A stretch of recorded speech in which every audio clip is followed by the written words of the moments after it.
If you like our video, click the button to subscribe to our channel and get easy access to new content.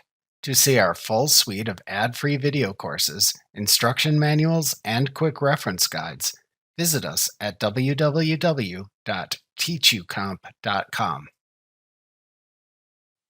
Entering your employees' beginning balances as of the start date of your company file ensures your payroll reports and W-2s print with the correct figures. You can enter a beginning balance for each employee you had when you started entering information into Sage 50 and edit it at any time. These amounts don't affect the general ledger, but do affect the year-to-date totals for each payroll field. Therefore, you should enter the beginning balances before posting paychecks. You enter employee beginning balances for the quarters of the year, assuming you started after the first quarter. Then, for the current quarter, you enter the amount for each pay period.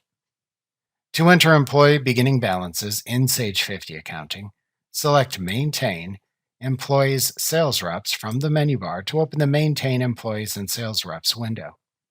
On the General tab, click the Employee Beginning Balances button to open the Employee Beginning Balances window.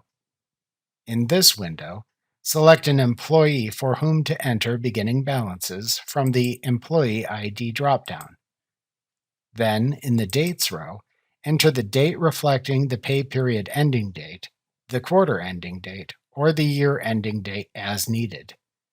In the Payroll field rows, then enter the payroll field amount for each period ending date.